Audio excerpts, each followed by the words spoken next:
The public has been calling for a ban on congressional stock trading for months now, but so far virtually nothing's been done about this growing problem. Ring of Fire's Farron Cousins joins me to talk about this and many other issues today. Farron, as I look at this, I guess we've been doing this story for a long time now, saying why don't they do something about it?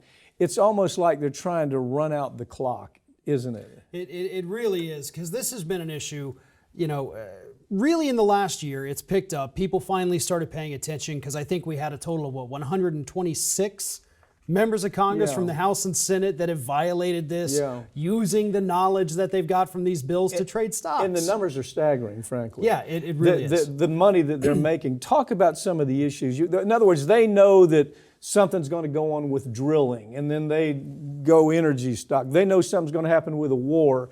They buy defense stock. Isn't that kind of happening? Yeah, it's exactly right. When they're crafting these budgets, essentially, especially the defense budget, they know, okay, well, Raytheon is about to get $2 billion from the government. I'm going to go ahead, make the phone call to my broker, say, hey, let's pick up some Raytheon here. They're about to get a big thing.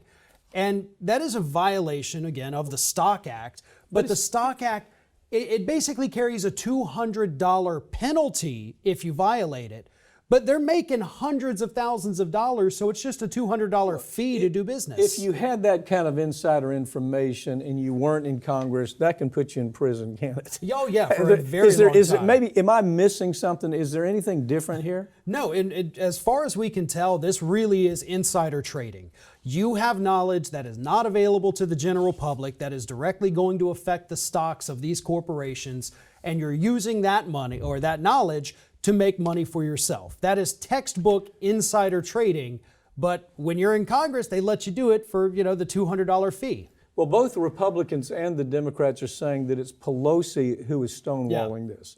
And then it brings in this story about her husband, who is like a stock trading maniac, made millions trading stock. What's your take on that? Yeah, I think at the end of the day, it does come down to Pelosi. She is the one in charge of the House of Representatives where this thing would really need to kick off. We've actually had some pretty decent talks in the Senate. Even Republicans came up with their own version of a bill. You can get the numbers in the Senate if you actually try. But it's Pelosi kind of stonewalling it in the House. And like you said, it's the Democrats that are saying Pelosi's not letting us move on this. She's been reluctant. She says publicly she's willing to do it, but that only came after she said she's not willing to do it.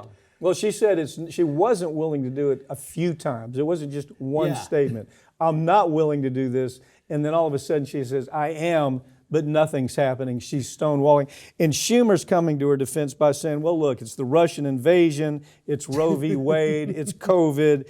It's, the baby formula. It is the president's going down the tubes. So we don't have time for this. Right. We can't do two things at once. We just don't have that kind of skill, I guess, in the House of Representatives. So the only person that I think seriously is taking a look at this consistently is Elizabeth Warren. Yep.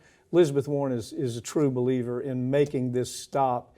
And what it would do is just simply say, look, while you're in this office, you can't trade stock. I suppose you could have blind trading trust. There's a lot of things you can do, but you can't rely on the information that you have. Right. This isn't going as far as to say you're not allowed to own it, which is what I would like to see. I know that's extreme, but all this is saying is, listen, you don't get to make the calls. It goes into a blind trust. They send you your statement every month. You can see what you made, and beyond that, you can't do anything else with that information. No communication with the person running that trust.